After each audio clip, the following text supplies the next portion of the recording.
کے اعمال دن کے اعمال سے پہلے اور دن کے اعمال رات سے پہلے اس کے سامنے پیش کر دیے جاتے ہیں۔ اس کا جو ہے پردہ نور ہے، اس کا پردہ نور ہے، اور اس پردے کو کھول دے تو اس کے چہرے کے نور جہاں تک پہنچیں گا اس کی مخلوق کو جلا ڈالیں گا۔ اس لیے اللہ کا دیدار دنیا میں نہیں کر سکتا کہ اللہ کا نور جہاں تک پہنچیں گا، مخلوقات جہاں تک دیکھ پائیں گی وہاں تک سب چیز جل جائیں گی، جس کی مثال وہ پہاڑ ہے جو موسیٰ علیہ السلام کے واقعے میں جل گیا تھا۔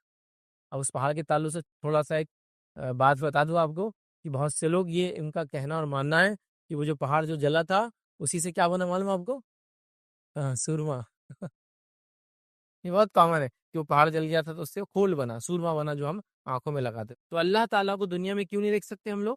اس لیے کہ اللہ تعالیٰ جہاں تک مخلوق دیکھ پائیں گی سب جل جائیں گی۔ کیا فرمایا آپ نے؟ اور اگر اللہ پردہ کھول دے تو اس کے چہرے کے نور جہاں تک اس کی نگاہیں پہنچیں گی اس کی مخلوقات جل جائیں گی۔ تو جہاں تک اللہ کی نگاہ پہنچیں گی اس کی مخلوق جل جائیں گی۔ اس لیے اللہ کا ایک پردہ ہے، دنیا میں کوئی نہیں دیکھ سکتا ہے، نہ موسیٰ علیہ السلام نے دیکھا، نہ نبی اکرم صلی اللہ علیہ وسلم نے دیکھا، نہ کسی اور نے کبھی اللہ تعالیٰ کو دیکھا۔ ٹھیک ہے، مومن آخرت میں ہی یہ کام کر پائیں گے۔ اب آئیے، ایک وجہ پتہ چل گئی ہم کو، موت ضروری ہے دیدار کے لیے۔ دوسری وجہ پتہ چل گئی، موت کے ساتھ ساتھ ابھی دنیا میں اس لیے نہیں دیکھ سکتے کہ اللہ کی نظر جہاں تک جائیں گی چیزیں ہلاک اور برباد ہو جائیں گی، ختم ہو جائیں گی ادھر۔ اسی طرح ادھر کے مسروق رحمۃ اللہ علیہ فرماتے اور کہتے ہیں کہ میں نے عائشہ رضی اللہ عنہا سے عرض کیا، امی جان کہ کیا محمد صلی اللہ علیہ وسلم نے شب معراج میں اللہ کو دیکھا تھا؟ عائشہ رضی اللہ عنہا ہے اور اس ظاہر سے تو امت کی ماں ہے، وہ سوال کر رہے ہیں اسے۔ تمہاری عائشہ جواب دے رہی ہے، فرما رہی تم نے ایسی بات کہہ دی ہے جس سے میرے جسم کے رونگٹے کھڑے ہو گئے۔ تم نے ایسی بات کر دی آج میرے سامنے کہ میرے جسم کے رونگٹے کھڑے ہو گئے ہیں۔ کیا تم ان 3 باتوں سے بے خبر ہو؟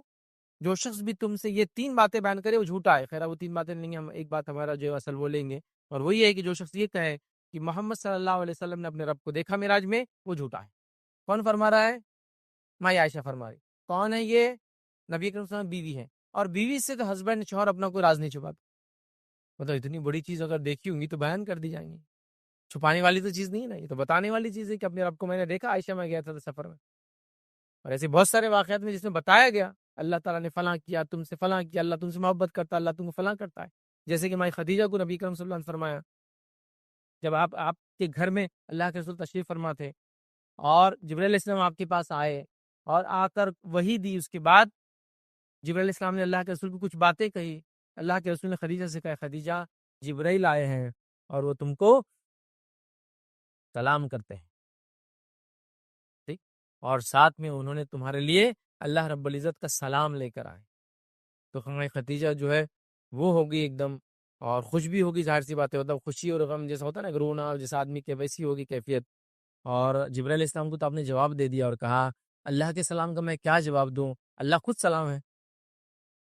تو مطلب جس میں ہم یہ کہہ سکتے ہیں کہ آپ کے فضائل میں ایک فضیلت ہے کہ اللہ نے آپ کو سلام بھیجا، مائی خدیجہ کو جبرائیل علیہ السلام نے آپ کو سلام کیا، تو اللہ کے رسول نے فوراً بتا دیا نا، ٹھیک، تو اللہ کے رسول بتا دیتے تھے۔ تو مائی عائشہ کو کیوں نہیں بتائیں گے؟ ایک تو بیوی ہے اور عام خاتون بھی نہیں ہے، بہت تجسس تھا، آپ کو معلومات لینے کی بہت خواہش تھی کہ آپ نے کیا کیا، کب کیا، کیسے کیا، یہ سب پوچھتی تھی بار بار۔ تو کہا جس نے یہ کہا کہ اللہ کے رسول صلی اللہ علیہ وسلم نے اللہ تعالیٰ کو معراج میں دیکھا ہے، اس نے جھوٹ کہا، تو لہٰذا اللہ کے رسول میں نہیں دیکھا اور موسیٰ علیہ السلام نے نہیں دیکھا، موت اس کے لیے ضروری ہے، اور دنیا کی آنکھوں سے ہم دیکھ نہیں سکتے ہیں، اللہ کا پردہ ہٹ جائے تو ساری مخلوق اس کے ہلاک ہو جائیں گی۔ تو یہ باتیں ہمارے سامنے آ گئی ادر کے لحاظ ہم دیکھ نہیں سکتے۔ اس کے بعد مائی عائشہ نے یہ آیت پڑھی، لا تدرک الابصار وهو یدرک الابصار، جو ہم نے آیت پہلے دیکھی تھی کہ اسے نگاہیں نہیں پا سکتی لیکن وہ نگاہوں کا احاطہ کیے ہوئے ہے، ٹھیک ہے۔ پھر اس کے بعد یہ آیت آپ نے تلاوت کی اور فرمایا، سورہ شورى کی آیت، سورہ شورى 42 آیت نمبر 51 فرمائی تلاوت کی، کسی بشر کے لیے لائق نہیں ہے کہ اللہ تعالیٰ اس سے کلام کرے، ٹھیک، نہ اس سے کلام کرے مگر وحی کے ذریعے اور پردے کی آڑ سے، یا اپنا فرشتہ بھیج دے۔ کیسے؟ وحی کے ذریعے۔ تو اللہ کے رسول نے جو وہاں ملی آپ کو وحی ملی نا معراج میں، وحی کے ذریعے بات بولی گئی، سنی گئی، دیکھا نہیں گیا کسی، یا پھر فرمایا پردے کی آڑ سے، اور اللہ تعالیٰ جب اپنے رسول کو بھیج دے۔ تو یہ 3 وحی کے، جن 3 طریقوں سے وحی بھیج جاتی ہے، تینوں طریقے اس کے اندر ہے، اس آیت کے اندر۔ ایک دل میں بات ڈالنا، ایک پردے کی آڑ سے وحی دینا اور ایک فرشتے کو بھیجنا ہے. تو یہاں آپ نے فرمایا نہیں پردے کی آڑ سے.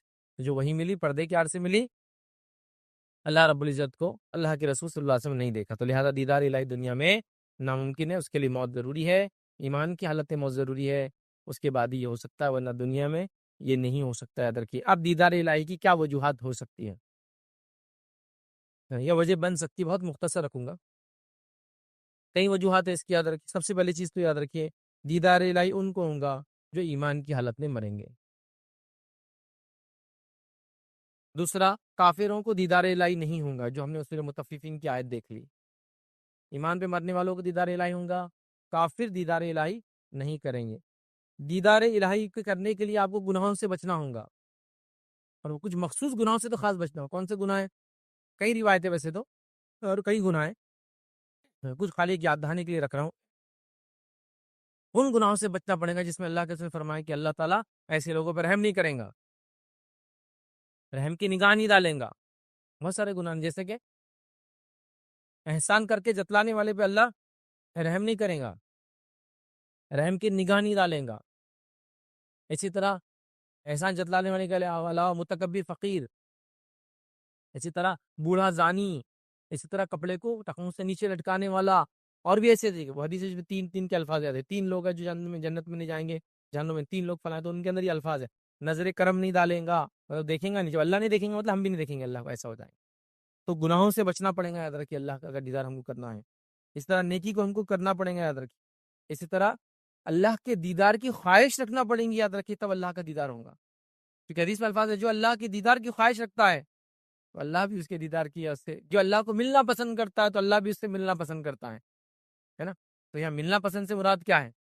آپ کسی سے ملنے جائیں گے تو اس کی دیدار بھی کریں گے نا, جو خواہش رکھتا ہے اس کے ساتھ ہوگا. اسی طرح اگر عمل کے اندر لے تو مخصوص 2 عمل بتا سکتا ہوں جس کو اگر ہم خاص طور سے کریں تو دیدار الہی آسان ہو جاتا ہے. وہ ہے عصر کی نماز اور فجر, جو ہم نے حدیث کے اندر ہی دیکھی. اللہ کے رسول نے کہا کہ تم کوشش کرو عصر اور فجر پڑھو, دیدار الہی کے ساتھ اس کو کنیکٹ کر دیا. اس سے پتہ چلا یہ 2 نمازیں, پتہ ہی چلا یہ 2 نمازیں جو پڑھتا ہے 5 نمازیں پڑھتا ہے. پھر تو یہ 2 نمازیں مشکل ہے, تو جب مشکل نمازیں پڑھ رہا ہے تو باقی نمازیں تو آسان ہے. فجر میں اٹھنا کتنا مشکل ہے, خیر اللہ کے لیے دوپہر میں جا رہے ہیں, دکان بند کرے تو اثر بھی غائب, سیدھا مغرب میں آ کے مغرب سے شروع ہو رہی ہے اپنا, مغرب عشاء پھر ظہر سیدھا اس کے بعد. تو جو نمازیں پڑھ رہا ہو تو مطلب نمازوں کا جو پابند ہو, نیکی کرنے والا ہو, ایمان کی حالت میں مرا ہو, کفر کی حالت میں نہ مرا ہو, ٹھیک ہے, تو ایسے لوگ یاد رکھیے. اور وہ خاص گناہ ویسے اللہ دیکھنا پسند نہیں کریں گا بندے کو, ان گناہوں سے بچیں گا. تو یہ سارے اعمال دیدار الہی کے لیے جس کو ہم کہیں گے وجوہات میں سے, وجہ میں سے ایک وجہ بنیں گے.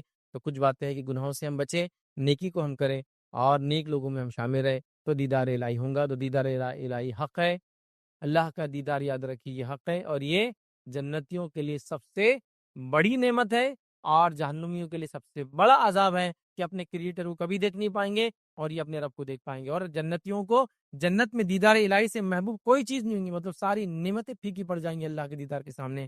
تو لہٰذا ہم لوگوں کو اللہ کے دیدار کی طلب رکھنا چاہیے, اور حقیقی طلب یہ ہے کہ ہم نے اعمال ویسے کرنا چاہیے جس اعمال کی بنیاد پر دیدار الہی ہوتا ہے, ورنہ صرف دعائیں چالو ہے, اعمال غائب ہے, تو یہ سب چیزیں نہیں ملتی. اور امت مسلمہ کا اکثر کا حال یہ ہے, ہم دعاؤں سے کام چلانا چاہتے ہیں, عمل سے نہیں, کہ اللہ مجھے نمازی بنا دے, ٹھیک ہے نا. عمل بھی تو کرو, اٹھنے کی کوشش کرو, جانے کی کوشش کرو, دل کو بنانے کی کوشش کرو, نفس کو کے غلام بننے کے بدلے نفس کو اپنا غلام بناؤ, پریکٹیکلی کچھ کرو نا. تو ہم سب دعا پہ چلا رہے, اللہ مجھے جو ہے فلاں چیز کروا دے, صرف دعاؤں سے چلا رہے, ہم کو کرنا بھی پڑے گا ادھر کے. تو لہٰذا دیدار الہی اگر ہم چاہتے ہیں یا مانگتے ہیں تو ہمیں ویسے اعمال بھی یہاں کرنا چاہیے جس کے نتیجے میں دیدار الہی ہوتا جاتا ہے. کہ تو چند باتیں ہم دیکھی, تو دیدار الہی حق ہے اور اس کا کوئی انکار نہیں کر سکتا. اور ہمیں کسی نے ایک سوال کیا, وحدت الوجود کیا ہے, اس کے بارے میں تفصیلات بتائیے. تو دیکھیے, سب سے پہلی چیز وحدت الوجود یہ ہے کہ کوئی انسان یہ کہے کہ اللہ تعالیٰ ہر جگہ موجود ہے. وحدت الوجود مطلب یہ کہ جو کچھ ہے دنیا میں سب اللہ ہے. وحدت کہتے ایک کرنے کو, وجود مطلب اس کے وجود کو, تو جو کچھ دنیا میں سب اللہ ہے. یہ ہے وحدت الوجود کا عقیدہ, جو عموماً ہمارے پاس ہمارے اطراف میں جو قومیں پائی جاتی ہیں اس میں جو ہندو ہوتے ہیں ان کا یہ عقیدہ ہوتا ہے وحدت الوجود. مطلب آپ ہے تو آپ بھی بھگوان ہے, بچہ ہے تو بچے بھی بڑا بھگوان ہے, اس میں بھگوان ہے, جانور میں بھگوان ہے, پتھر میں بھگوان ہے, ہر چیز جو وجود میں ہے سب گاڈ ہے. تو یاد رکھیے وحدت الوجود کا اسلام سے کوئی تعلق نہیں، آپ سب جانتے ہیں۔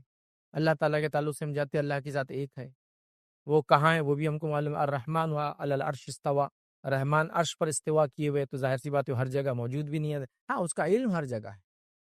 اب کچھ لوگ یہ تو حاضر اور ناظر، وہ اسی سے نکلتا ہے۔ دیکھیے اللہ تعالیٰ کا ناظر ہونا تو صحیح ہے، مطلب ہم کو دیکھتا ہے، ہم اس کو نہیں، وہ ہم کو دیکھتا ہے، لیکن حاضر کیسا ہو سکتا ہے؟ آپ کسی چھوٹے سے گورنمنٹ آفیسر کو حاضر نہیں کر سکتے، کسی اسکول کالج میں جا کے ایک پیون کو اپنے سامنے حاضر نہیں کر سکتے، اللہ کو حاضر کیسے کر سکتا؟ تو ناظر اللہ دیکھنے والا ٹھیک ہے، حاضر نہیں ہے، لیکن ہاں اس کے علم سے اس کو ہر چیز کا پتہ ہے۔ اگر کوئی کہے کہ اللہ کا علم ہر جگہ موجود ہے، ٹھیک ہے، اس میں کوئی مسئلہ نہیں، لیکن اللہ نہیں ہے اندر کہتے ہیں۔ تو لہٰذا وحدت الوجود کیا ہے؟ ہر چیز اللہ ہے، ہر شے اللہ ہے، ہر جگہ اللہ ہے، ہر جگہ وہ موجود ہے، یاد رکھیے۔ اور اللہ رحم کرے، یہ نان مسلم عقیدے کا اثر مسلمانوں پر بھی ہے، یاد رکھیے۔ اس کے نتیجے میں بہت سارے لوگوں کو آپ دیکھیں کہتے ہیں اللہ ہر جگہ ہے۔ میں نے تو ایک چھوٹا سا پتہ نہیں ایک کلپ تھا جس میں کہیں شاید مناظرہ ہو رہا تھا، انہوں نے اعلان کر دیا ہے کوئی اس مجمع میں اہل حدیث جو آ کے ہم سے سوال کرے، تو ایک نوجوان چلا گیا اور وہ بیچارے جو عالم صاحب اعلان کر رہے تھے سوال کر لیا۔ اس نے کہا کہ آپ نے کہا کہ اللہ تعالیٰ ہر جگہ، تو بولے ہاں، تو کیا اللہ تعالیٰ بولے پیخانے میں بھی؟ تو بولے ہاں۔ ہر جگہ بولے تو ہر جگہ ہے، جانوروں میں بھی؟ تو بولے ہاں۔ تو پھر اس نے کہا کہ پھر آپ کے عقیدے میں اور نان مسلم کے عقیدے میں کیا فرق ہے؟ وہ بھی بول رہے جانور ہر چیز میں۔ تو بہرحال انہوں نے کوئی جواب نہیں دیا، تو یہ بہت تعجب خیز بات ہے۔ تو بہرحال یہ وحدت الوجود ہے، مسلمان وحدت الوجود کا قائل نہیں ہو سکتا ہے، کیونکہ یہ اسلامی عقیدہ نہیں ہے، نہ اس کی تعلیم نہ قرآن نے دی، نہ سنت نے، نہ اللہ کے رسول صلی اللہ علیہ وسلم نے اور صحابہ نے کبھی ایسا کوئی عقیدہ رکھا کہ اللہ ہر جگہ موجود ہے، ہر جگہ حاضر ہے، اس ٹائپ سے نہیں کیا، یاد رکھیے۔ تو لہٰذا یہ عقیدہ بدعقیدگی ہے، جو اس سے مرے گا یاد رکھیے وہ جہنم میں جائیں گا۔ اللہ تعالیٰ اس تمام قسم کی بدعقیدیوں سے ہماری حفاظت کرے۔ جی اسٹارٹ کر رہے ہیں بچوں کے لیے 2 تاریخ سے اور 15 تاریخ سے، تو اس کے لیے مبارکباد آپ کو۔ اور میں جو یہ چاہتا ہوں کہ جو اس میں بیسک جو ہے آج کل جو لینگویج پہ کمانڈ ہونا ضروری ہے، چاہے انگلش ہو، مراٹھی، اردو۔ بچہ 9th 10th تک آ جا رہا، اور اس کو جو ہے تو اسکول میں جب برابر تعلیم نہیں ہونے سے وہ جو ہے تو مراٹھی بھی نہیں آ رہی برابر، نہ اردو آ رہی اس کو، اور انگلش میڈیم میں تو کئی اسکول ہے تو انگلش بھی اس میں نہیں آ سک رہی اس کو، تو پھر پورا فاؤنڈیشن جو ہے تو اسکول پہ ڈیپینڈ رہتا ہے۔ جب 11 12 میں آگے جاتے ہیں تو وہ ٹیچرز بھی بلیم کرتے کہ فاؤنڈیشن ہی اچھا نہیں ہے اس کا، تو کیسا ہوگا؟ تو آپ اس کے ساتھ ساتھ جو ہے تو ایک بیسک جو ہے بچوں کو کم سے کم مراٹھی اچھی آنا چاہیے، اس کو سمجھنا چاہیے، لکھنا آنا چاہیے، اسی آپ اس کو بھی اٹیچ کر دیجیے، اردو اور مراٹھی بھی۔ چلو، میں نے سوال کیا کہ جو ہم لوگ انسٹیٹیوٹ کھول رہے ہیں تو اس میں بیسک لینگویج کا بھی کریں، تو دیکھیے میں لینگویج کے لیے ہم نے خاص طور سے اس میں پروویژن کیا ہے، ایک ٹیچر ہی اس میں اپوائنٹ کیا ہے جو لینگویج پڑھائیں گا، کیونکہ ظاہر سی بات ہے بچہ کوئی بھی اسٹریم سے آیا ہوا ابھی انٹرویو کے لیے جا رہا ہے، جاب کے لیے اورینٹیڈ کورس کر رہے ہیں، تو انٹرویوز میں انگلش بہت ضروری ہے۔ تو ہم نے ایک لینگویج کو تو اس میں کور کرنے کی کوشش کی کہ انگلش ہم پڑھائیں گے، لیکن مسئلہ یہ ہے کہ بچے اس پہ دھیان نہیں دیتے۔ دیکھیے آپ کتنا بھی آپ میں علم ہو، لیکن جب تک آپ ایکسپریس نہیں کر پائیں گے، چلیے لکھ کر نہیں، لیکن کم از کم انٹرویوز میں تو کیا ہو رہا ہے، آپ کے پاس میں جاب کے لیے آ رہا ہوں تو آپ تو سوال کریں گے نا مجھ سے، اب سوال انگلش میں ہو رہا ہے، جواب آپ دے نہیں پائیں گے، تو کیا ہوتا ہے آپ کا کتنا بھی بڑا مشکل ہوتا ہے۔ ہاں کوئی وہ سائنسداں لیول کے انسان ہے تو لوگ اس کو پھر کاؤنٹ نہیں کرتے، ریسرچر ایک بہت بڑا تو لوگ بولتے ہیں خاموشی رہتا تو لوگ ان کے پیچھے رہتے ہیں، لیکن عام آدمی کا تو حال ایسا نہیں کہ اس کے پیچھے کمپنی پڑی رہیں گی ہے نا، ایسا پاسبل نہیں ہوتا۔ تو لہٰذا ہم نے اس کو بھی کیا ہے، اور آپ نے جس طرف اشارہ کیا ہے کہ بچے مطلب اسکول میں پڑھ رہے لیکن پڑھتے نہیں ہے، تو اس کو ہم لوگ جنرلی کہتے ہیں BMR بولتے ہیں ہم اس کو، بیسک میں روڑا، ٹھیک ہے، مطلب بنیاد میں روڑا رہتا ہے ان کے، وہ آگے کچھ کر ہی نہیں پاتے، مطلب basic science, basic math, basic مطلب لینگویج نہیں آتی۔ تو بہرحال اس کورس کے اندر ہم نے خاص وہ کیا ہے، بلکہ اتنا بھی پروویژن کیا کہ اگر کوئی بچہ خواہش مند ہے تو 3 مہینے کا انگلش کا کورس فری پڑھ سکتا ہے، اگر بس انٹرویو کے لیے مطلب ریڈی کرنے کے لیے، اس کو انٹرویو ریڈی جس کو بولیں گے ہم بنانا چاہ رہے بچوں کو، تو لینگویج آنا ضروری ہے۔ تو اردو ہم نے انگلش کا تو کر لیا ہے، دوسرے لینگویجز کے تعلق سے ہو سکتا ہے حالات بنے تو ہم انشاءاللہ اس کو بھی انٹروڈیوس کریں، بٹ یہ لینگویج کو تو ابھی انگلش کے طور پہ ہم نے اس میں کیا ہے۔ اور گزارش کروں گا جو پیرنٹس سن رہے ہیں، بچوں کو کچھ نہ ہو سکے تو کم سے کم ایک لینگویج میں تو مہارت حاصل کروائیے، نہ وہ اردو بول پاتا ہے دھڑکی، نہ انگلش کو بولنا آتی ہے، اور مراٹھی کا تو بہت برا حال ہے مسلمان بچوں کا، ٹھیک ہے۔ ریجنل لینگویج مراٹھی کا اس لیے کہہ رہا ہوں کہ دوسرے اسٹیٹس میں ایسا ایشو نہیں ہے، میں انڈیا میں کئی جگہ گھوما ہوں، آپ جائیں گے ساؤتھ انڈیا میں جائیں گے تو کوئی مسلم آپ کو نہیں ملے گا جو بولے گا مجھے تیلگو، ملیالم، کنڑ اور تمل نہیں آتی، وہ آپ سے بات کریں گے اور مولوی صاحب کیسے کیا ہے اور شروع ہو جائیں گے اس کی زبان میں، پھر آپ سے بات کریں گے پھر تو شروع اپنی زبان میں، تو گویا اس کو اپنی ریجنل لینگویج بھی آتی ہے اور اردو بھی بولتا ہے وہ۔ آپ کرناٹک میں جائیں گے تو آپ پریشان ہو جائیں گے، کرناٹک بہت ہلی اسٹیٹ ہے معلوم، پورا پہاڑی علاقہ ہے، اور پہاڑی علاقوں کی خصوصیت کیا ہوتی ہے؟ اسکیٹرڈ پاپولیشن ہوتی ہے، تھوڑی تھوڑی آبادیاں الگ الگ مقامات پہ رہتی ہے، اور جہاں بھی پہاڑی علاقے ہوتے ہیں ملٹیپل لینگویجز بولی جاتی ہیں، ہر درہ اپنی لینگویج یاد کرتا ہے. تو آپ کرناٹک جائیں گے تو اتنے ملٹیپل لنگول ان کو پائیں گے کہ آپ بولیں گے اتنی زبانیں کیسے بول لیتے ہو. مطلب ابھی ادھر بات کر رہا تو آپ پوچھیں گے یہ تو کچھ الگ ہی دکھ رہا تھا، جیسے مراٹھی اور عربی دکھ رہی ہے تو بولیں گے نوائتی بول رہا تھا میں. ادھر بات کریں گے تو آپ بولیں گے اس میں بھی تھوڑا سنسکرت دکھ رہی ہے تو بولیں گے میں کنڑ بات کر رہا. کنڑ میں سنسکرت کے بہت سارے ورڈز آتے ہیں. پیچھے کسی سے بات کریں گے آپ بولیں گے یہ کون سی زبان ہے تو بولیں گے تورو بول رہا تھا میں. فلاں جگہ یہ کیا کر رہا تو بولیں گے بیری بول رہا تھا میں. اور ساؤتھ کرناٹک کے اگر لوگ ہیں تو ملیالم بھی بولتے ہیں. آپ اپنے سے اگر کوئی مینگلور گیا ہوں گا تو ایسا کوئی آپ نے شہر دنیا میں نہیں دیکھا جہاں اتنی زبانیں ایک ساتھ لوگ بولتے ہیں. عربی بولنے والے لوگ ملیں گے ایک دم فلوئنٹلی، کنڑ بولنے والے لوگ فلوئنٹلی ملیں گے، بیری، تولو، اس کے بعد آپ کی نویتی اور ملیالم. اور خود میں بھی ہوتے ہیں، یہ مسجد میں ملیالی میں خطبہ چالو، اس میں بیری میں خطبہ، اس میں تولو میں خطبہ، اس میں اردو میں خطبہ، اس میں انگلش میں خطبہ ہے. تو 5-7 زبانیں تو ایسے گھر میں ایسی چل رہی ہیں ان کی. کیونکہ جو سامان بیچنے لوگ پہاڑی علاقوں سے آتے ہیں وہ تولو بولتے ہیں، ان کو کنڑ برابر نہیں آتی. تو انہوں نے سبزی خریدنا ہے تو تولو سیکھے ہوئے. تو اتنی لینگویج تعجب ہوتا، مائیں اتنی زبانوں بچوں سے کوآرڈینیٹ کری بڑے. تو یہ ہے. لیکن مہاراشٹر کا معاملہ تھوڑا الگ ہے. آپ گجرات بھی چلے جاؤ تو مسلمان گجراتی بولتا وہاں کا. آپ ایم پی چلے جاؤ تو مسلمان ہندی بولیں گا. مطلب آپ ہندی سمجھتے ہیں نا، مطلب اردو والے نہیں کیسے اب جناب والا نہیں چلتا ہو، وہ ہندی والا بالکل آپ دیکھیں گے وہ. ہاں جب مطلب درس تدریس خطبہ ہے تو اردو میں رہے گا، لیکن ہندی بولتے ہیں، بہت بہت اچھی ہندی بولتے ہیں. آپ اڑیسہ چل جائیے اڑیا بولتے ہیں مسلمان وہاں کے. آسام چل جائیے آسامیز بولتے ہیں. بنگال چل جائیے بنگالی بولتے ہیں. یہ مسئلہ صرف یہاں کا ہے. راجستھان چل جائیے تو مارواڑی بولیں گے. راجستھانی مسلمان آپ دیکھیے اکثر مارواڑی بولیں گے یا وہاں کی جو بھی زبان ہے. مسئلہ ہم لوگوں کا ذرا سینٹرل مہاراشٹر کا بہت خطرناک ہے. ہم لوگ ریجنل لینگویج نہیں جانتے کہیں بھی. مطلب آپ جتنا بھی جو حیدرآباد اسٹیٹ کا پارٹ تھا نا وہاں تو بالکل نہیں بولی جاتی. تو ہم لوگوں کا بڑا مسئلہ ہے. ایسا نہیں ہونا چاہیے. تو لینگویج بہت ضروری ہے. علاقائی زبانیں کا آنا چاہیے آپ کو ہونا چاہیے. اگر ویسے ترتیب میں تو سب سے پہلے آپ کو عربی سیکھنا چاہیے. آپ نے عربی نہیں آتی تو اردو کم از کم سیکھنا چاہیے. اس کے بعد انٹرنیشنل لینگویج انگلش سیکھنا چاہیے. لوکل لینگویج مراٹھی آپ کو آنا چاہیے. ایک ریجنل لینگویج، ایک انٹرنیشنل جو ہے ایک اللہ کی کتاب کی لینگویج. اتنا ہونا چاہیے تھا کہ اتنے لینگویج 2-3 تو ہونا ہی چاہیے. بہرحال انشاءاللہ کوشش کریں گے کہ اردو وغیرہ کو مراٹھی کو بھی اس میں انٹروڈیوس کیا جائے. کسی نے ایک سوال کیا کہ کیا ہم جنات کو کبھی دیکھ سکتے ہیں، ان کا باڈی شیپ کیسا ہے؟ دیکھیے ہم جنات کو دیکھ سکتے نہیں دیکھ سکتے واللہ عالم، مجھے کچھ نہیں پتا. ہاں ہو سکتا ہے جنت میں جانے کے بعد ہم ڈیمانڈ کریں تو دکھا دی جائے، چونکہ وہ کوئی ایسی چیز نہیں جو ہڈن ہو وہاں جانے کے بعد. لیکن ایسی کوئی ٹیکسٹ نہیں ہمارے پاس جہاں یہ بتایا گیا کہ یہ لوگ جائیں گے اور جناتوں کو دیکھیں گے ان کی اصلی شکل صورت ہے. مے بی جنت جب چلے جائے، دنیا میں تو نہیں دیکھ سکتے ان کو اصلی شکل میں یاد رکھیے اللہ نے ہماری نظر سے ان کو اجھل کر دیا ہے. ہاں وہ جب بھی ہم کو دکھیں گے وہ کوئی شکل لیں گے جس میں ہم اس کو دیکھ سکتے ہیں، لیکن اس کی اصلی شکل نہیں ہوں گی. لیکن آخرت میں ہم ایسا کر سکتے ہیں. مطلب ان دا سینس میں کوئی دلیل میرے پاس کچھ بھی نہیں ہے اس کی. لیکن چونکہ جنت میں آپ نے جو خواہش کریں گا ملیں گا، یہ روایت ہے. تو انسان سوچیں گے اللہ میں دیکھنا چاہتا ہوں جن کیسے تھا، اللہ بتا دیں گے. اللہ تو نے آدم کو پیدا کیا تو مٹی کہاں سے اٹھائی گئی تھی بتاؤں گا، اللہ بتا دیں گا. وہ سینس میں ہو سکتا ہے.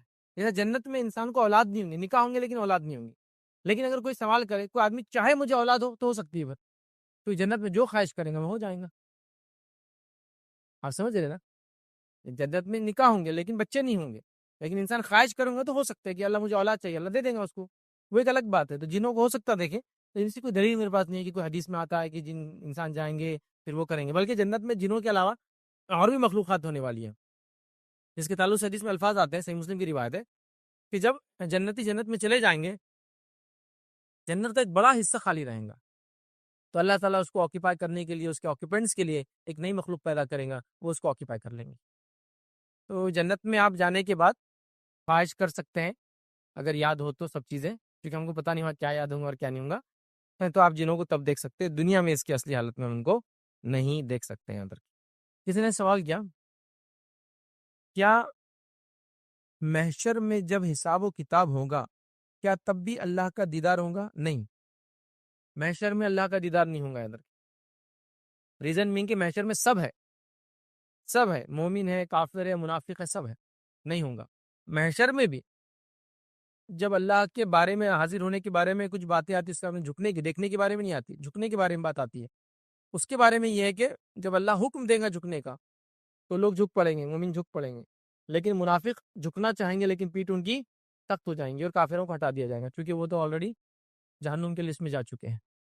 منافق اور مومن جمع ہوں گے، تو جب جھکنے کا حکم ہے سجدے کا، مومن سجدہ کریں گے، منافق کی پیٹھ اللہ کڑک کر دیں گے، وہ جھک نہیں پائے گا، اس سے پتہ چل جائے گا یہ منافق تھا۔ تو منافق بھی اب نکل گئے۔ اللہ نے ان کو ذلیل کرنے کے لیے مومنوں میں لایا پہلے، تاکہ سب مومن دیکھ لے کہ یہ منافق ہے، جھک نہیں سک رہا اللہ کے سامنے، اور دنیا میں مسلمان تھا نا، دھوکہ دیا تو وہاں اس کا دھوکہ کھولے گا، پھر وہ بھی جہنم میں جائیں گے، لیکن وہاں دیدار نہیں ہے، اللہ کے حاضر حضور ہوں گے لیکن دیدار نہیں ہے وہاں، دیدار جنت میں سے۔ حضور ہونا مطلب اللہ ہوں گا، لوگوں کو اس کی ہیبت معلوم ہوں گی لیکن دیکھیں گے نہیں ابھی، ٹھیک ہے۔ تو بہرحال یہ اس ضمانت ظاہر سے محشر میں بھی اللہ تعالیٰ کا دیدار نہیں ہوں گا، احساس ہوں گا، جھکیں گے مومن، منافق سجدہ نہیں کر پائیں گے، کافر جہنم میں ڈالنا شروع کر دیے جائیں گے، لیکن وہاں بھی دیدار نہیں ہوں گا، یاد رکھیے۔ السلام علیکم۔ بیل بھائی میرا کوشچن ہے آپ سے کہ ریگارڈنگ کہ اللہ سبحانہ تعالیٰ کہ ہمیں ریپلیس کر دے گا اگر ہم ہماری عبادت ہی صحیح نہیں ہوگی، بیکاز اللہ کی شاید میں نے سنا تھا کہ اللہ کی سنت ہے کہ وہ ریپلیس کر دیتا ہے بیٹر لوگوں کے لیے۔ عبادتوں کو ریپلیس کر دیں گے، اگر کمزور ہوں گی تو اچھی کر دیں گے۔ جی بھائی نے سوال کیا، کیا اللہ تعالیٰ روز قیامت عبادتوں کو ریپلیس کریں گا؟ تاکہ ایک بندہ مومن جو تھا، ٹھیک ہے، گناہ ہوئے، اس سے خطائیں ہوئی، کہ مسلمان تھا، تو کیا ایسا کچھ ریپلیس ہوگا؟ تو پہلی چیز تو یہ اللہ کا فضل ہے، یاد رکھیے، جو قرآن نے بیان کیا کہ اللہ رب العزت کیا کرتا ہے، ان الحسنات یذہبن السیئات، نیکیاں جو ہم زندگی میں کرتے ہیں، حسنات ریپلیس کر دیتی ہے سیئات، گناہوں کو، برائیوں کو، تو لہذا دنیا میں جو ہم نیکی کرتے ہیں اس سے ہماری گناہ ریپلیس ہوتے رہتے ہیں، اللہ تعالیٰ یہ کہ فضل سے ہوتا ہے۔ اسی طرح گناہ جب کرتے تو ایک گناہ لکھا جاتا ہے، جب نیکی سوچتے ہو تو ایک نیکی لکھ دی جاتی ہے، اور کر لیتے تو پھر 1 سے 10، 10 سے 700 اور 700 کی ملٹیپل ٹائم لکھا جاتا ہے، ایک گناہ کا ایک گناہ لکھا جاتا ہے، گناہوں کو نیکیوں سے اللہ مٹاتے رہتا ہے، یہ فضل ہے اس کا۔ نیکی کا سوچنے پہ ایک نیکی لکھ دی جاتی ہے، کرنے پر 1 سے 10، 10 سے 700 یا 70، 70 سے 700، 700 سے بھی mلٹیپل ٹائم کر دیا جاتا ہے، اس کا فضل ہے۔ اسی طرح آخرت میں بھی ایسا ہوگا، کچھ چیزیں ریپلیس ہوں گی، جیسا کہ جامع ترمذی کی روایت ہے، نبی اکرم صلی اللہ علیہ وسلم نے فرمایا، اللہ تعالیٰ حکم دیں گے اس کی نمازیں حساب کیا جائے، تولی جائیں، نمازیں اس کی تولی جائیں، حساب کیا جائے، فرشتے کہیں گے اللہ اس میں کمی ہے، تو اللہ کہیں گے ٹھیک ہے، نوافل دیکھو اس کی ہے کہ ایڈ کر دو اس میں لے جا کر۔ نوافل سے مراد سنت موقعہ، سنت اور نفل تینوں ہوتی ہے، تک عبادتوں کی 2 ہی قسمیں ہوتی، فرض اور نفل، فرض نماز اور نفل نماز۔ فرض نماز جیسا فجر کی 2 رکعت ہے، اس کے اندر بعد میں 2 رکعت نفل ہے، لیکن وہ نفل موقعہ نفل ہے، اس کو کہتے ہیں سنت موقعہ، ٹھیک ہے۔ تو سنت موقعہ بھی نفل کی قسم ہے، سنت بھی نفل کی قسم ہے، اور نفل کو نفل بھی بولتے ہیں ہم لوگ، ٹھیک ہے۔ تو لہٰذا اللہ کا کوئی نفل ہے ڈال دو، تو پھر اس کی نفل کو فرض کے ریپلیسمنٹ میں ڈال دیا جا رہا ہے۔ دیکھیے اللہ کا فضل، پڑھا تو تھا نفل، کمپنسیٹ کریں گی انشاءاللہ فرض، تو اسی لیے نفل کا ذخیرہ بھی اپنا بڑھاتے رہنا چاہیے، جو کوتاہیاں خطائیں ہوتی ہے اللہ انشاءاللہ اس کے ذریعے اس کو تول دیں گا۔ تو بہرحال نماز میں ریپلیسمنٹ ہو رہا ہے، یہ مل رہا ہے، اور نماز کے تعلق سے میں اور آپ سب جانتے ہیں عقیدہ توحید کا سب سے امپورٹنٹ پوائنٹ ہے، توحید اور نماز کے بعد ہی سارے عمل قبول ہوتے ہیں، تو گا اس میں ریپلیسمنٹ موجود ہے، توحید میں ریپلیسمنٹ موجود نہیں، اس میں کمی ہوں گی جہنم میں ہمیشہ کی۔ نماز ہے تو ریپلیسمنٹ موجود ہے، یاد رکھ، ٹھیک ہے۔ باقی سب عبادت تو کنڈیشنل ہے، یاد رکھ، اور انسان کو چاہیے وہ کرے۔ روزہ سال میں ایک بار، صحت ہے تو ہے، سفر ہے تو معاف ہے اگلی بار رکھے، صحت اچھی ہے تو بعد میں رکھے، صحت کبھی اچھی نہیں ہوئی، جیسا ڈائبٹی کے بیچارہ روزہ رکھ ہی نہیں سکتا، ایسی بیماری کی بوڑھا ہو چکا ہے، تو پھر پورے معاف ہے، خالی فدیہ دیتے رہے، اس کے بدلے نا ایک ایک مسکین کو کھانا کھلانا، تو اللہ تعالیٰ نے کھانے سے ریپلیس کر دیا روزے کو، جو چھوٹ گئے ہمارے، ہے نا۔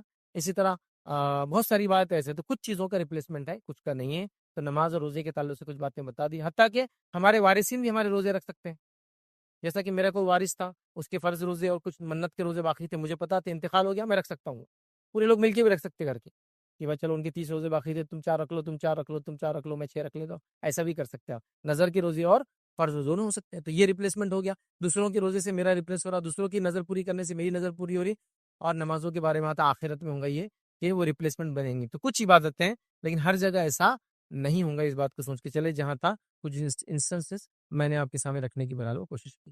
سوال آیا کہ حدیث میں اللہ کے کچھ کیریکٹرسٹکس آتے ہیں جو انسانوں جیسے ہی ہے، ایسے میں وسوسے آتے ہیں، امیجن کرنے لگ جاتے ہیں اللہ کو، ایسے میں ہم کیا کریں؟ دیکھیے یہ سوال کا بہت تفصیلی جواب آلریڈی میں دے چکا ہوں، میرا ایک پورا لیکچر اس کا نام ہے وسوسوں کی حقیقت اور اس کا علاج، بہت پاپولر لیکچر ہے الحمدللہ، کافی جو سائیکیٹرسٹ کاؤنسلنگ کی جن لوگوں کو ضرورت تھی، وسوسے بہت کثرت سے آتے، اللہ کے بارے میں، نماز کے بارے میں، روزے کے بارے میں، وضو کے اندر شک ہوتا ہے، سب کا جواب، پیشاب نکلا سوچ آتی، سب کا جواب میں نے بہت ان ڈیٹیل ان ڈیپتھ دیا ہوں، آپ اس کو دیکھ لیں۔ لیکن پہلا آپ کا سوال کیسا ہے کچھ ایسی کیریکٹرسٹک جو انسان اور اللہ کی ایک جیسی ہے، اس کا کیا معاملہ ہے؟ تو پہلی چیز، اللہ کے تعلق سے ہمارا یہ عقیدہ یاد رکھے، لیس کمثلہ شیء وہو السمیع البصیر۔ لیس کمثلہ شیء، یہ اصول ہے، مطلب اللہ کے جیسا کچھ بھی نہیں ہے، یہ اصول ہے۔ قرآن میں آ رہا ہے اللہ کے 2 ہاتھ ہے، لیکن اصول لیس کمثلہ شیء، کیسے ہم کو نہیں پتا، کہ تو اس کی جیسی کوئی مثل نہیں ہے۔ اب جب اس کی جیسی کوئی مثل نہیں ہے تو ہم سوچیں گے کیسا؟ جنت کے بارے میں آ رہا ہے کہ کسی انسان نے گمان نہیں کیا اتنی اچھی ہے، جہنم کے بارے میں آ رہا ہے گمان نہیں کیا اتنی خطرناک ہے، تو اللہ کی ذات کے بارے میں تو گمان بھی نہیں آ سکتا۔ تو لہٰذا یہ اصولی بات ہے۔ تو اللہ کو 2 ہاتھ ہے، لیس کمثلہ شیء، اس کے جیسا کچھ نہیں، مطلب کیسے ہم کو نہیں معلوم۔ حدیث میں اللہ کے 2 ہاتھ اور دونوں سیدھے ہیں، کیسے؟ لیس کمثلہ شیء، ہم نہیں جانتے کیسے، بس اس کی ذات کو جیسے لائق ہے ویسے ہے، 2 ہاتھ دونوں سیدھے۔ حدیث کے اندر یہ بھی آتا ہے کہ اللہ تعالیٰ جو ہے قدم ہے اس کو، حدیث میں آتا ہے جب بندہ چل کے آتا ہے تو اللہ دوڑ کے آتا ہے، قدم ہے۔ قرآن کے اندر آتا ہے کہ اللہ کو پنڈلی ہے، کیسی؟ لیس کمثلہ شیء، ہم نہیں جانتے کیسے، لیکن پنڈلی ہے۔ قرآن کے اندر ہے جب پنڈلی دکھا دی جائیں گی۔ ایک روایت کے اندر ہے کہ جہنم آواز دیں گے، اللہ کوئی ہے اور ڈالا جائے، کوئی ہے اور ڈالا جائے، کوئی ہے اور ڈالا جائے۔ اللہ کہیں گا نہیں ہے، سب چلے گئے، مشرک جتنے کافر اور مشرک تھے سب چلے گئے جہنم، لیکن پھر بھی آواز دیں گی، اللہ اپنا قدم اٹھا کے اس میں ڈال دیں گا، جہنم پناہ مانگیں گی، اللہ معافی چاہتی ہوں۔ تو قدم کا لفظ وہاں بھی آ گیا، پنڈلی کا لفظ قرآن میں آیا، پنڈلی دکھائی جائیں گے، اور اسی سے اپنے رب کو ہم سب سے پہلے پہچانیں گے، کیونکہ اللہ تعالیٰ ہمارے سامنے آئیں گا۔ وہ حدیث بیان میں نہیں رکھا، ٹائم نہیں تھا۔ اللہ تعالیٰ جو بندوں کے سامنے آئیں گا، پردے کی آڑ سے آئیں گا اور کہیں گا میں تمہارا رب ہوں، لوگ کہیں گے نہیں تو ہمارا رب نہیں، کیونکہ پردے کی آڑ سے آئیں گا تو لوگ شناخت نہیں کر پائیں گے، پھر پنڈلی دکھائی جائیں گی اور لوگ شناخت کر لیں گے۔ کیسے؟ پنڈلی کی کیا کیفیت ہوں گی؟ واللہ عالم، لیس کمثلہ شیء، اس جیسا کچھ نہیں ہے، ٹھیک ہے نا؟ ہے کیسی کیفیت نہیں جانتے۔ اللہ تعالیٰ بات کرتا ہے، کلام کرتا ہے، تو کیا کلام کے لیے ہونٹ، منہ، زبان ہے؟ لیس کمثلہ شیء، ہم کو نہیں پتا، لیکن کلام کرتا ہے، بات کرتا ہے۔ لیکن ہم کو بات کو کیا کیا لگتا ہے؟ زبان لگتی ہے، خالی زبان سے بات نہیں ہوتی، ہونٹ بھی لگتے ہیں، خالی ہونٹ سے بات نہیں ہوتی، زبان تارک کو لگنا پڑتا ہے، ہوا میں نہیں ہوتا ہے، زبان کو ہوا میں لال نہیں ہوتا ہے، یہ سب ہے۔ تو کیا اللہ کو بھی یہ آرگن ہے؟ واللہ عالم۔ اللہ کو چہرہ ہے نا، وجہ کا لفظ کئی جگہ آیا، چہرہ ہے اللہ کا، کیسا ہے؟ کیا اس میں آنکھیں اور ویسی ناک، منہ ہے؟ واللہ عالم، لیس کمثلہ شیء، اس جیسا کچھ بھی نہیں ہے، تو ہم نہیں جانتے، واللہ عالم۔ بھائی اللہ کو آنکھیں ہیں، اللہ کو انگلیاں بھی ہیں، ایک روایت میں اللہ کی انگلیوں کے بیچ میں ان مومن کے دل ہوتے ہیں، جدھر چاہتا ہے وہ الٹا الٹ پلٹ کرتے رہتا ہے، تو کتنی انگلیاں ہیں؟ واللہ عالم، لیس کمثلہ شیء، اس جیسا کچھ نہیں ہے، تو ہم نہیں مانتے۔ کیا انگلیوں میں ناخن وغیرہ ایسے ہوں گے؟ واللہ عالم، ہم کچھ نہیں جانتے، کیفیت کے بارے میں کچھ نہیں جانتے، جو بتایا گیا اس کو مان لیتا ہے۔ ایک روایت میں کہ اللہ کے فرماتے ہیں میں نے اللہ کو، اپنے رب کو کل رات خواب میں دیکھا، اور اس نے میرے سینے پر چھوا، اور اس کے انگلیوں کے ٹھنڈک میں نے اپنے سینے پر محسوس کی۔ تو یہاں انگلیاں آ گئی، کتنی ہم کو نہیں پتا، کیسی ہوں گی ہم کو نہیں پتا، جیسے اس کے ذات کو لائق اور زیبا ہوں گی ویسی۔ اللہ نے استوا کیا، یہ بھی اس کا کیریکٹر، بیٹھنا، سوار ہونا، اس کو استوا بولتے ہیں۔ جیسا کہ بادشاہ کا سیاہسن پہ بیٹھنے کو بولیں گے بادشاہ کا استوا، سیاہسن۔ اللہ کا استوا کیسے ہوا عرش پر؟ ہم نہیں جانتے، ہم نہیں جانتے، کیفیت ہم نہیں جانتے، ٹھیک ہے۔ امام مالک سے سوال ہوا استوا کیا ہے، تو بڑی اچھی بات کہی، وہ اصولی بات بن گئی، وہ اللہ کے کیریکٹرسٹکس یا اس کے بارے میں اصولی بات ہے۔ الاستوا معلوم، وہ کہتے ہیں استوا کیا ہے؟ معلوم۔ وکیف مجہول، وہ کیسے ہوا ہم کو نہیں معلوم، وہ ہم کو نہیں پتا کیسے ہوا۔ دیکھیں استوا اللہ کی جب ہم بات کریں کہ اللہ نے استوا کیا، سوار ہوا، تو ایک بادشاہ کا سوار ہونا، ایک غلام کا سوار ہونا، ایک آدمی کا سوار، فرق ہوتا ہے نا۔ ایک عام آدمی کو بولیے آ کے بیٹھیے، وہ الگ بیٹھے گا، ایک بادشاہ کو بولیے آپ بیٹھیے، ایک الگ ڈھنگ سے بیٹھے گا، ایک فقیر کو بولیے بیٹھیے تو آتا نیچے بیٹھ جاتا ہے، ارے آپ اوپر آئیے، نہیں با میں کوئی سب۔ ہر کسی کا استوا اس کی ذات کے حساب سے ہوتا ہے، تو اللہ کے استوا کے بارے میں ماتوری ہم نہیں جانتے۔ الاستوا معلوم ہے، استوا کیا ہے سب کو، الاستوا مطلب بس بیٹھنا، سب کو معلوم ہے۔ وکیف مجہول، اللہ کے بارے میں جب بات آ رہی ہم کو نہیں معلوم کیسا ہوتا۔ آگے انہوں نے فرمایا الاستوا معلوم وکیف مجہول، اور آگے فرمایا اور اس کے بارے میں سوال کرنا، وہ سوال بھی بدعت، اور اس کے بارے میں سوال کرنا بدعت ہے، اس لیے کہ صحابہ نے کبھی اللہ کے رسول کے بارے میں سوال نہیں کیا۔ بیچ میں اور ایک جملہ میں بھول رہا ہوں، تو بہرحال یہاں استوا کے بارے میں اصولی بات پتہ چلی۔ تو اللہ کی ہر چیز کے بارے میں ہم کیا بولیں گے؟ جیسے اللہ کی ذات کو لائق اور زیبا ہے، ہم نہیں جانتے۔ تو آپ کا جو سوال تھا، بہت سارے کیریکٹرسٹکس جو انسانوں میں آتے ہیں وہ اللہ میں بھی، اب یہ تو میں نے فزیکل لیا، اب فزیکل کے علاوہ لوں تو اللہ سنتا ہے، ہم بھی سنتے ہیں، وہ ویسا سنتا جیسا اس کی ذات کو لائق اور زیبا ہے. ہم لوگ تو کتنا لمیٹڈ ہے, میڈیم لگتا سننے کے لیے, ہوا نہ ہو تو سنے بھی نہیں آتا ہوں, کان کام نہ کر رہا تو سنے نہیں آتا ہوں, مشین لگانا پڑتی ہے نا. اللہ کا ویسا نہیں, انلمیٹڈ, مطلب انفائنائٹ, مطلب انفائنائٹ لفظ بھی درست نہیں ہے اس کے لیے, اتنا زیادہ ہے نا.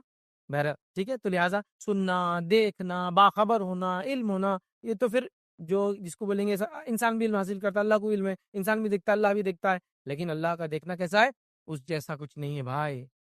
لمٹ لیس, انفائنائٹ جس کو بولتے ہیں, اس بات کو ہم یاد رکھیں.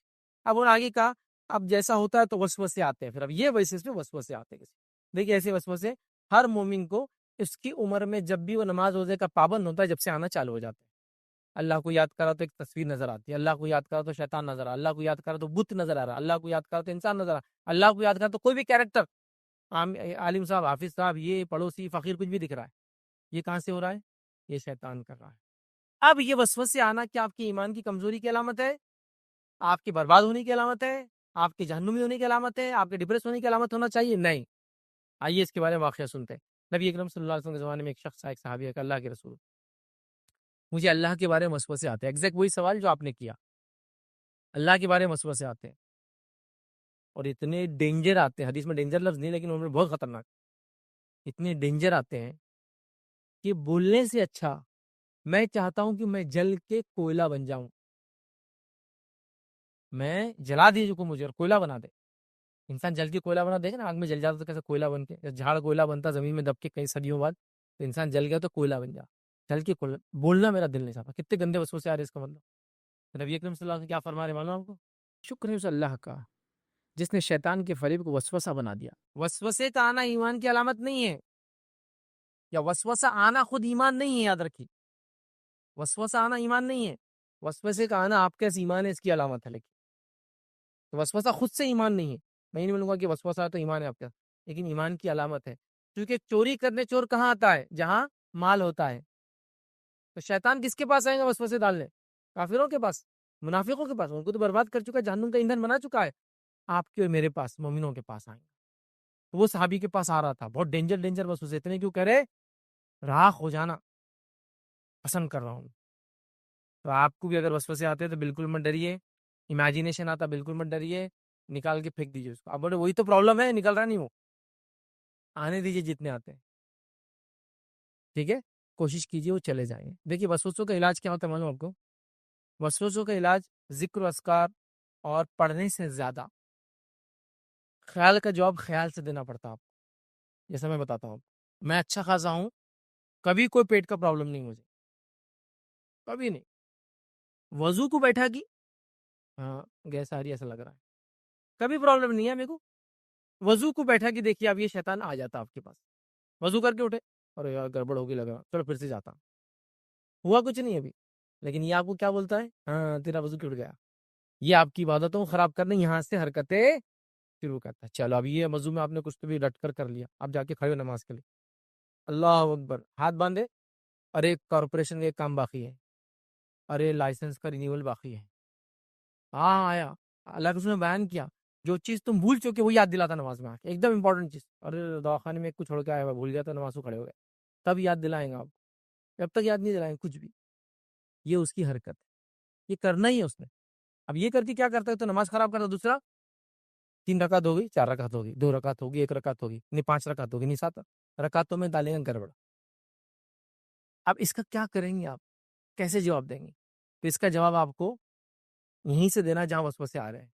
جیسا وضو کے لیے گیا, وضو کیا میں نے, وسوسہ آ رہا ہے کہ ہوا خارجی, وضو ٹوٹ گیا, تو آپ نے کیا بولنا وسوسے کو؟ نہیں ٹوٹا, وضو نہیں کروں گا. آپ نہیں کروں گا وضو, ایک بار کر لیا میں. اور وضو ٹوٹا اگر ہوا خارج ہوئی تو اس کی علامتیں کیا حدیث میں آتا؟ واضح ہے. حدیث میں لاتے ہیں, آپ سے فرماتے ہیں کوئی شخص شک کے بنیاد پہ وضو نہ کرے کہ ہوا خارج ہوئی ہے, نہیں, جب تک کہ 2 چیزیں نہ ہو جائیں, یا 2 میں سے ایک نہ ہو جائے. پہلا, آواز سن لے, یا بدبو آ جائے. وضو نہیں کرنا ہے آپ کو, ریپیٹ نہیں کرنا ہے, ورنہ آپ نے ایک بار کریں گے آپ کو اتنے وسوسے ڈالیں گا, ہر وضو کو آپ کو 3 بار کرنا پڑے گا. وضو کر کے اٹھے, ایک بار اور کر لیتا, وضو کر کے اٹھے, ایک بار اور کر, نہیں. تو آپ کیا بولیں گے دل کو؟ آج ایسی نماز پڑھنا ہے.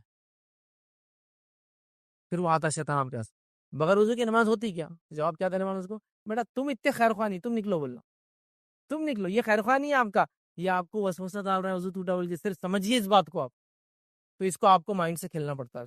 تو آپ کو وسوسہ ڈال رہا ہے یہ اللہ ہے, تو اس کو بولنا میرا رب ایسا نہیں ہے, اس کو وہاں جواب دینا اندر.